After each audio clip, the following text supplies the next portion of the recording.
మహతి టీవీలో మీ వ్యాపార ప్రకటనల కోసం కింది నెంబర్‌కి సంప్రదించండి. అందరికీ నమస్కారం. నేను మీ శివాని. ఈరోజు మనతో పాటు వంజ రామశెట్టి గారు ఉన్నారు. మరి ఈ అక్టోబర్ మాసంలో ద్వాదశ రాశుల వారికి ఏ రకంగా ఉండబోతుంది? అక్టోబర్ మాసం అంతా కూడా మనకి ఏ రకంగా జరగబోతుంది? ఇవన్నీ కూడా చెప్పడానికి అయితే ఉన్నారు. మరి అడిగి తెలుసుకుందాం. నమస్తే మ్యామ్. నమస్తే మా శివాని. ఎలా ఉన్నారు? బాగున్నాను. Thank you ma'am. మరి ఈ అక్టోబర్ మాసంలో ఈ Hmm. టారో రేటింగ్ ద్వారా అక్టోబర్ మాసం అంతా ఎలా ఉండబోతుంది? అండ్ ఈ పర్టికులర్ మంత్ లో ఎటువంటి చేంజెస్ మనం చూడొచ్చు? తప్పకుండా. సో అక్టోబర్ 2025 మనందరికీ ఎలా ఉండబోతుంది, ఫస్ట్ ఓవరాల్ ఎనర్జీస్ ఎట్లా ఉన్నాయో చూద్దాం. దాని తర్వాత ద్వాదశ రాశుల వారికి ఎట్లా ఉంటుంది అన్నది మనం ఒక్కసారి తెలుసుకోవాలి. ఓకేనా? సో ఫస్ట్ మనం ఒక కపుల్ ఆఫ్ కార్డ్స్ తీసి ఓవరాల్ ఎనర్జీ ఎట్లా ఉంది అన్నది చూద్దాం.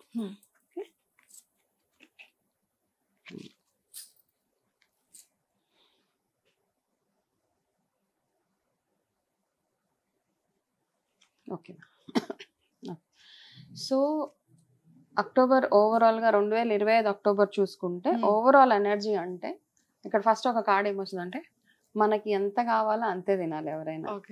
అంటే చాలా మందికి ఆశ ఎక్కువ ఉంటుంది కదా, నాకు కడుపుకి సరిపడిన దానికంటే ఇంకెక్కువ తినేయాలని ఒక ఆశ. అట్లాంటి ఆశలు అలాంటివి ఏమైనా ఉంటే అంటే కొంచెం మనము ఆధ్యాత్మికత వైపు ఎక్కువగా ఆలోచించుకుంటే గనక అవతల వాళ్ళకి ఎంత సహాయం చేస్తే మనకు అంత బెనిఫిట్ కలుగుతుంది. నంబర్ 1.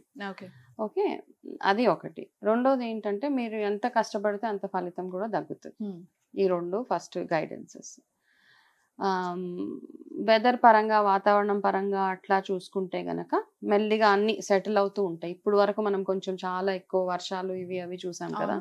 సో అక్టోబర్ కొంచెం సెటిల్డ్ గానే ఉంటది, కొంచెం టెన్షన్ ఏమీ లేదు. మెల్లిమెల్లిగా అన్ని ఏవేవైతే ఈ మధ్య మనం చాలా లాసెస్ అవి చూసాం అందరికి కదా, పంటల పరంగా కావచ్చు, ఈ ఇళ్లలోకి వాటర్ వచ్చేసి అవన్నీ మెల్లిమెల్లిగా తగ్గుముఖం పడతాయి. థింగ్స్ కొంచెం బెటర్ అవుతూ ఉంటాయి అన్నమాట. మామూలుగా స్టాక్ మార్కెట్ అట్లా అవన్నీ చూసుకుంటే కొంచెం ఫ్లక్చుయేషన్ కూడా ఉంటుంది. స్టాక్ మార్కెట్లో చూసుకుంటే కొంచెం ఫ్లక్చుయేషన్ ఉంటుంది. చిన్న చిన్న ఆరోగ్య సమస్యలు ఎక్కువగా, అంటే కామన్గా వచ్చే ఆరోగ్య సమస్యలు ఎక్కువైతే ఏంటంటే అవి ఎక్కువగా ఉంటాయి అన్నమాట. అయితే పర్టికులర్గా ఒక సెట్ ఆఫ్ పీపుల్కి, అంటే ఒక లైక్ బిట్వీన్ టీన్స్ అట్లా ఉంటారు కదా, వాళ్ళల్లో మనం ఎక్కువగా హెల్త్ ఇష్యూస్ చూస్తాము for the month of October అనమాట. సో అవన్నీ రాకుండా ఏంటంటే ముందే మనం కొంచెం జాగ్రత్త పడి ఆరోగ్యంగా తింటూ మన ప్లానింగ్స్ ఏవైతే ఉంటాయి, ఫైనాన్షియల్ ప్లానింగ్స్ ఏవైతే ఉంటాయో అవన్నీ చేస్తూ ఆధ్యాత్మికంగా ఎంతగా మనము అవతల వాళ్ళకి ఎంత సహాయం చేయగలిగితే అవన్నీ చేస్తూ, అది కాకుండా మన మన మన సాంప్రదాయంలో ఎన్నో ఎన్నో రిచువల్స్ అవన్నీ ఉంటాయి కదా, పూజలు అవన్నీ ఎలా చేసుకోగలుగుతారో అవన్నీ చేసుకోండి. అక్టోబర్లో ఇప్పుడు మనకి ఎలాగో దసరా వస్తుంది, దాని తర్వాత ఆడవాళ్ళందరికీ ఇష్టమైన అట్ల తద్ది కూడా వస్తుంది. సో మీరందరూ చక్కగా ఆడవాళ్ళందరూ ఎనర్జీ చాలా చాలా బ్యూటిఫుల్ గా ఉంటాయి. అండ్ ఇమీడియట్ గా దీపావళి కూడా ఇదే నెలలో, అన్ని అక్టోబర్ లో అన్ని చాలా చాలా పండుగలు ఉన్నాయి. దాని తర్వాత కార్తీక మాసం చాలా పవిత్రమైన, అంటే ఇప్పుడు దసరా నవరాత్రులు మొదలుకొని కంటిన్యూస్ గా ఏదో ఒకటి మనకి పండుగలు అవి ఉంటూనే ఉంటాయి. సో అవన్నిటికీ ఏంటంటే ఈ కొన్ని కొన్ని రోజుల్లో, అంటే ఈ పవిత్రమైన రోజుల్లో మనం చేసే పూజలు కానీ, దానాలు కానీ, హోమాలు, నదీ స్నానాలు, ఇవన్నిటి చాలా ప్రత్యేకత ఉంది. సో మీరు ఇప్పుడు ఏమైనా ఇలాంటివన్నీ పుణ్యక్షేత్రాలకు వెళ్ళడం అట్లాంటివి ఏమైనా చేయాలనుకుంటే చక్కగా చేసుకోండి. ఆడవాళ్ళు ఎస్పెషల్లీ ఈ పండగలు ఏవైతే వస్తున్నాయో, ఎస్పెషల్లీ అట్ల తద్ది అవన్నీ వచ్చినప్పుడు ఆ రోజు ఏం చేస్తారంటే, అట్ల తద్ది రోజు ఎవరికైనా సమస్యలు ఉంటాయి, అంటే మామూలుగా ఎందుకు చేస్తాం, పెళ్లి కాని అమ్మాయిలు అయితే మంచి భర్త రావాలి, పెళ్ళైన వాళ్ళైతే వాళ్ళ భర్త ఆరోగ్యంగా ఉండాలి, వాళ్ళు అన్యోన్యంగా ఉండాలని చేస్తూ ఉంటారు. చాలా మంది ఏంటంటే ఒక 5 సంవత్సరాలు 10 సంవత్సరాలు వాళ్ళకి ఒక ఆనవ ఉంటుంది అనమాట. ఇన్ని తద్దులు తీర్చుకోవడం ఒకటి ఉంటుంది. అట్ల తద్దికి నార్మల్గా ఉపవాసం ఉండి, రోజంతా ఉపవాసం ఉండి, సాయంత్రం గౌరీ పూజ చేసుకొని దాని తర్వాత ఉపవాసం ఫాస్టింగ్ వదిలేసి అట్లా అది కూడా మామూలుగా చేసుకోవచ్చు. మనకు ఆనవ ఉంది లేదు అట్లా ఏమీ లేదు. కాబట్టి అట్ల తద్ది ఏ రోజు ఉందో చూసుకొని ఆ రోజు పౌర్ణమి తర్వాత 3వ రోజు అట్లా వస్తుంది.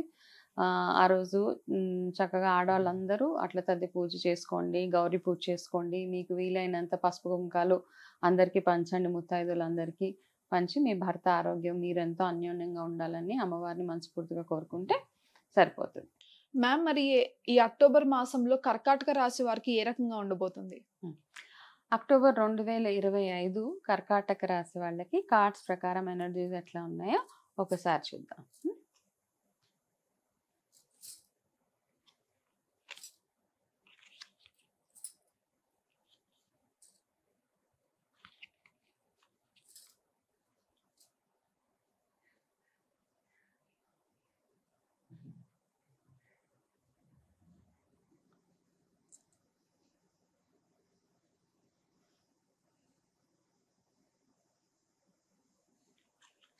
ఫస్ట్ కర్కాటక రాశి వాళ్ళకి ఫస్ట్ మీరు సరిగా బ్యాలెన్స్ చేయడం నేర్చుకోవాలి. ఏదైనా కానివ్వండి, వర్క్ లైఫ్ బ్యాలెన్స్ అంటాము, ఎనీథింగ్. అత్తగారు కోడలు వీళ్ళ బ్యాలెన్స్ కొడుకు చేయాలి. సో ఆ బ్యాలెన్స్ చేసుకోవాలి, ఫ్యామిలీలో బ్యాలెన్స్ చేసుకోవాలి, వర్క్ లో బ్యాలెన్స్ చేసుకోవాలి, ఇంటిని పనిని రెండింటిని బ్యాలెన్స్ చేసుకోవాలి. సో ఇప్పటిదాకా మీరు మిస్ అవుతుంది అదొకటే అనమాట. మీ లైఫ్ లో బ్యాలెన్స్ సరిగా చేసుకోలేరు. కాబట్టి మీకు అన్ని ఎక్కువ నేనే ఎక్కువ పని చేస్తున్నాను, నా కోసం నాకు టైం లేదు, నేను లైఫ్ లో ఎంజాయ్ చేయట్లేదు అన్న ఫీలింగ్స్ ఏవైతే వస్తాయో అవన్నీ వస్తాయి అనమాట అక్టోబర్లో. కాబట్టి వాటిని ఇప్పటి నుంచే మీరు బ్యాలెన్స్ చేసుకుంటూ ఉంటే మీకు చాలా హెల్త్ పరంగా కూడా బాగుంటుంది. అక్టోబర్లో మీకు ఏదైనా ఒక మంచి గ్రోత్ కనబడుతుంది. గ్రోత్ అంటే ఒక మనీ ఒకటే కాదు, ఎనీథింగ్.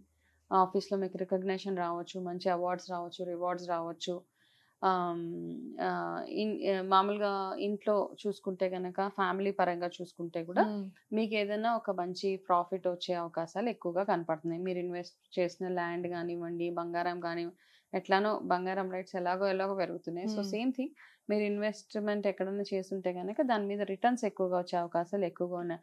అండ్ మీరు ఏదైనా ఒక కోరిక మేనిఫెస్టేషన్ అంటాం, అది కోరుతూ ఉంటే కనుక అది అక్టోబర్లో తీరే అవకాశాలు ఎక్కువగా కనపడుతున్నాయి అన్నమాట. కాకపోతే కొన్ని విషయాలలో మీరు చాలా ఏమంటాము డిలే చేస్తూ ఉంటారు, ఒక డెసిషన్ తీసుకోలేకపోతున్నారు. చాలా కొన్ని విషయాలు ఉంటాయి అనమాట. అది చాలా ఇంపార్టెంట్, మీకు చాలా ఇంపార్టెంట్ అనిపిస్తూ ఉంటుంది.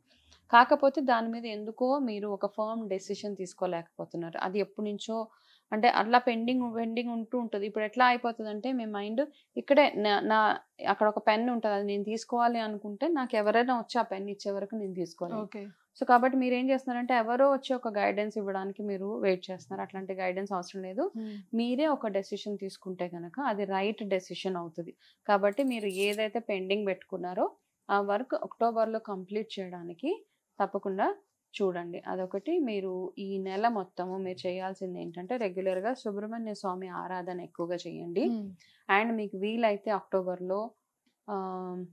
అక్టోబర్లోనే దీపావళి కూడా ఉంది కదా, అంటే మీకు పంచమి వచ్చిన చవితి ఈ 2 రోజులు వచ్చినప్పుడు, షష్ఠి, పంచమి, చవితి, షష్ఠి ఈ 3 రోజులు వస్తే ఏదో ఒక రోజు మీరు వీలు చూసుకొని ఏదైనా ఒక నాగదేవత ఆలయానికి వెళ్ళి అక్కడ మీరు పూజలు చేయించుకొని వచ్చేయండి. మీకు తెలుసు అక్కడ ఏం పూజలు చేయాలి, ఎట్లా చేయాలి అన్నది మీకు తెలుసు కాబట్టి ఆ పూజలు అవి జరిపించుకోండి. అది కాకుండా మీరు రెగ్యులర్గా సుబ్రహ్మణ్య స్వామి ఆరాధన ఎక్కువగా చేయండి. మంగళవారాలు ఇంకా స్పెషల్గా చేయడానికి ట్రై చేస్తే సరిపోతుంది. వీళ్ళకి ఈ మంత్ గైడెన్స్ ఇదే.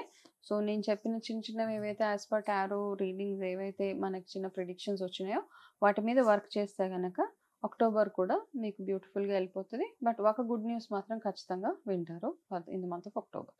Okay ma'am.